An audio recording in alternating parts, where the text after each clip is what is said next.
बिहार की सियासत में 2025 का चुनाव अब सिर्फ सत्ता की लड़ाई नहीं बल्कि विचारों की जंग बन चुका है।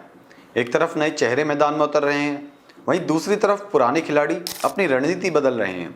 जनसुराज के टिकट पर मनीष कश्यप जैसे युवा नेता चुनावी मैदान में हैं, तो वहीं वीआईपी प्रमुख मुकेश सहनी ने खुद चुनाव न लड़ने का ऐलान कर हलचल मचा दी है। बदलाव की इस दोहरी तस्वीर को हम आज देखेंगे सिर्फ हमरा बिहार पर। नमस्कार, ये है हमरा बिहार और मैं हूं संदीप बिष्ट। आज की कहानी है दो नेताओं की, एक वो जो मैदान में उतरकर जनसुराज की लहर बनना चाहते हैं और दूसरे वो जो मैदान से हटकर अपनी पार्टी की लड़ाई को नया मोड़ देना चाहते हैं। बिहार विधानसभा चुनाव 2025 के लिए जनसुराज पार्टी ने बड़ा दांव खेला है। पार्टी के संस्थापक प्रशांत किशोर ने शुक्रवार को मनीष कश्यप को पश्चिमी चंपारण जिले की चनपटिया सीट से आधिकारिक उम्मीदवार घोषित किया। कार्यक्रम के दौरान पीके ने मनीष को पार्टी का सिंबल सौंपा और कहा कि जनसुराज ऐसे युवाओं को आगे लाना चाहता है जो समाज और जनहित के मुद्दों पर सक्रिय हैं। मनीष कश्यप ने कहा, मैं राजनीति को सेवा और जन सरोकार का माध्यम बनाना चाहता हूं। यह चुनाव किसी व्यक्ति का नहीं बल्कि एक विचार का है, बिहार को बेहतर बनाने के विचार का। मनीष कश्यप, जिनका असली नाम त्रिपुरारी तिवारी है, वही पत्रकार और यूट्यूबर हैं जिन्होंने अपने चैनल सन ऑफ बिहार के जरिए भ्रष्टाचार, बेरोजगारी और शिक्षा जैसे मुद्दों को उठाया। यही वजह है कि वे युवाओं के बीच एक नई राजनीतिक आवाज बनकर उभरे हैं। 2020 में मनीष कश्यप ने निर्दलीय के रूप में इसी चनपटिया सीट से चुनाव लड़ा था। अब 2025 में वही सीट, वही मैदान, मगर इस बार जनसुराज का झंडा उनके हाथ में है। उनके सामने भाजपा के उमाकांत सिंह और कांग्रेस के अभिषेक रंजन है। यानी मुकाबला इस बार युवा जोश बनाम पुराना अनुभव है।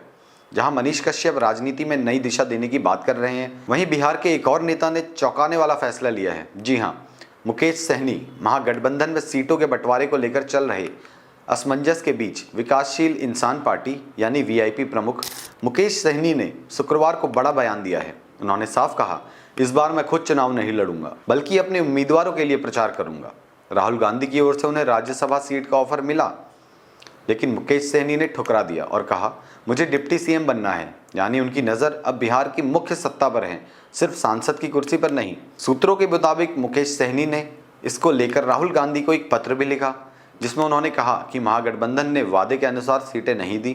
दरभंगा के गौरी बोराम विधानसभा क्षेत्र से उनका नामांकन तय था, लेकिन अब उन्होंने खुद नामांकन नहीं किया। वे अब अपनी पार्टी के उम्मीदवारों के लिए प्रचार करेंगे। वहीं महागठबंधन में अभी भी सीट शेयरिंग का सस्पेंस बना हुआ है। कांग्रेस ने 48 सीटों पर उम्मीदवार घोषित कर दिए हैं, लेकिन आरजेडी की आधिकारिक सूची का अभी भी इंतजार है। तो एक तरफ मनीष कश्यप जैसे युवा नेता बिहार की राजनीति में नई सोच और नई भाषा लेकर उतर रहे हैं, वहीं दूसरी तरफ मुकेश सहनी जैसे स्थापित चेहरे अपनी रणनीति बदलकर बड़ा दांव खेल रहे हैं। 2025 का यह चुनाव सिर्फ सीटों का नहीं बल्कि कौन बोलेगा बिहार की जनता की भाषा, इस जंग का भी होगा। आपको क्या लगता है, क्या मनीष कश्यप जनसुराज की लहर बन पाएंगे या मुकेश सहनी की रणनीति महागठबंधन को नया फायदा देगी? अपनी राय हमें कमेंट में जरूर दें। हमरा बिहार को सब्सक्राइब करें, क्योंकि हम लाते हैं बिहार की बात बिहार के अंदाज में। धन्यवाद।